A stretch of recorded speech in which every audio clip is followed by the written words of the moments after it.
How y'all doing? Yeah, how's things going? Feeling a little love and peace and the need to hug some people? Yeah, I hope so.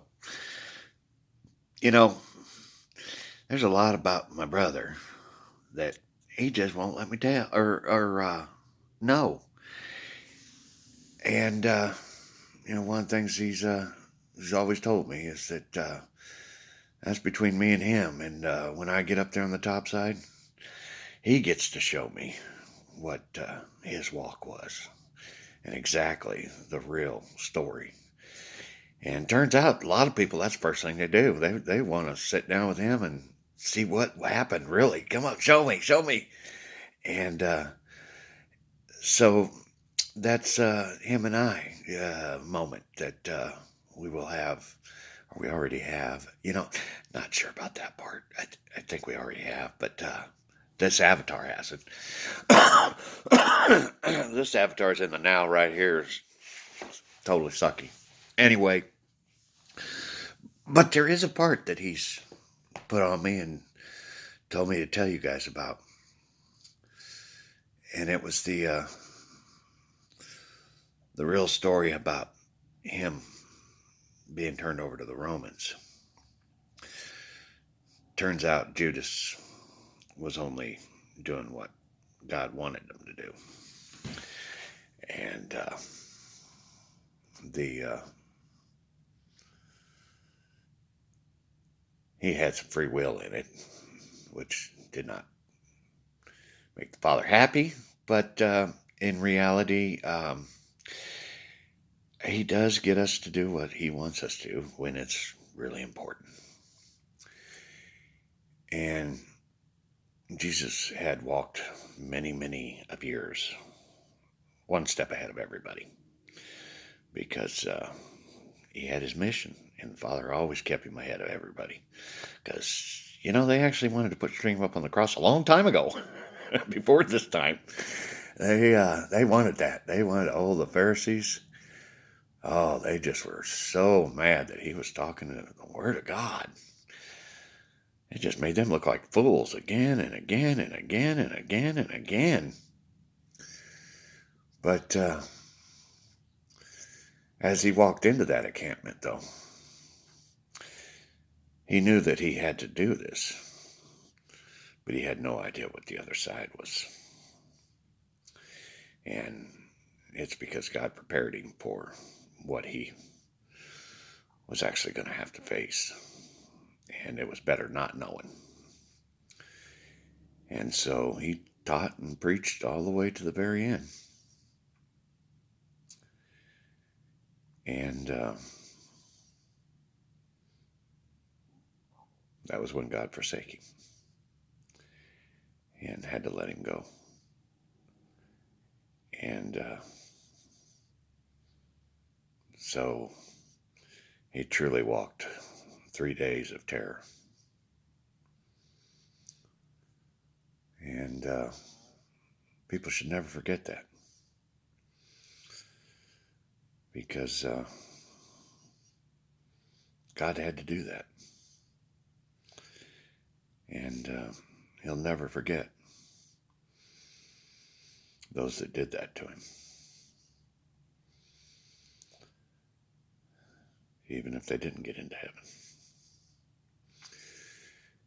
And except for me, those tapes are blank. No one will ever see that. Except those that actually went through it, and even they draw blanks. That is one of those things in history, on God's History Channel. No one will ever see. I will. But I'll only watch it once. That's it. That's all I'm doing. And he needs, or he wants me to, express the real meaning of what God gave up that day. And that's the meaning behind God gave his only son. Because eventually it had to happen anyway. And that was the end of his time in the nursery. Well, except when he got the modified body. Yeah, he got to do a little walk and a little goodbye thing. And see, I don't get to see that part. He won't tell me anything about that part. Just his 3 bad days and how he led up to it. And so, yeah, you put all my bad days together, I don't have anything that matches that. And I'm thankful to the Father for that. Yeah. And by the way, I need you guys, y'all see Judas 2? I need him to give me that extra $100. Because see, here's the deal, okay? He had me get 300 from each of them, to buy into this discipleship. But when I came to him, I really only needed 200. And so I told him, I was like, a couple hundred to do me. And God's telling me, no, you need the 300. And I'm like, no, I don't need the 300. I only need 200. You only take what you need. And so I did. Turns out I'm going to need that other 100.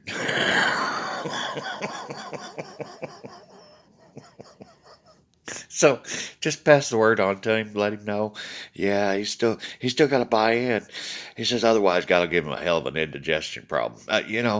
Block that potato in the tailpipe and a little bit on the top side, and boom, you get indigestion big time. He says it's in the history books. Anyway, yeah, he probably want to put that $100 down. I'm thinking. Anyway, it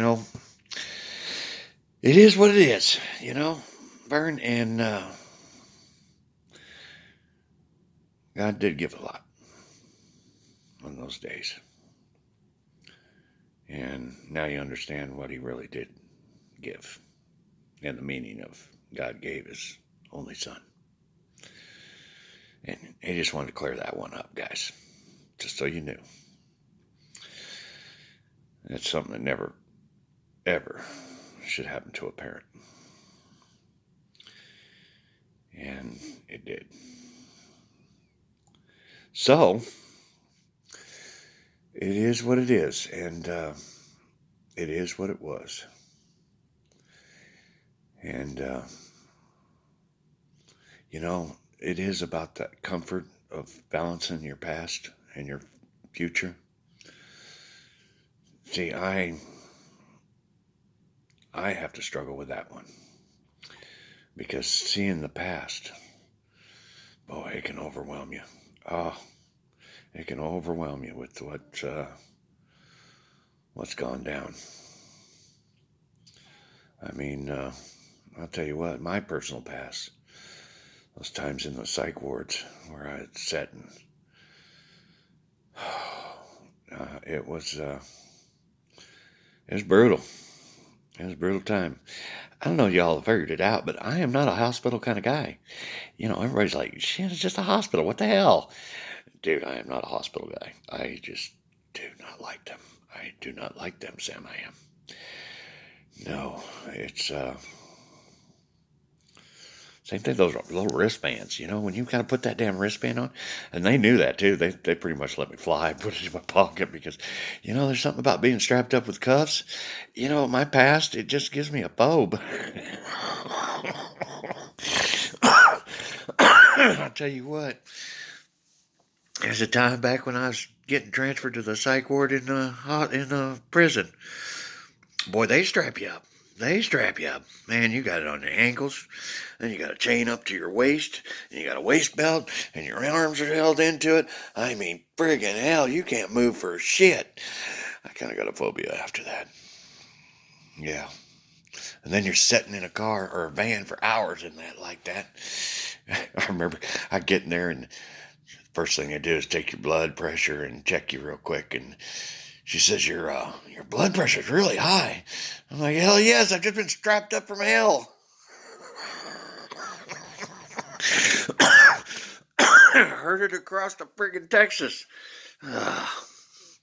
Like I said, guys, you have no idea how awful my path really was in a lot of ways. But I'll tell you what, I still bow down to his 3 days. They were awful. Anyway, moving on. And appreciating God's sacrifice. Because he knew one day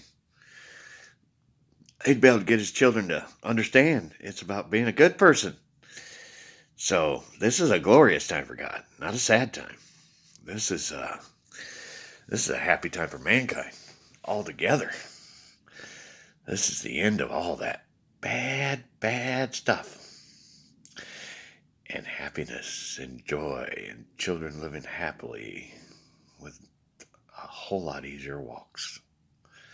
Oh, it's going to be a glorious time. Glorious.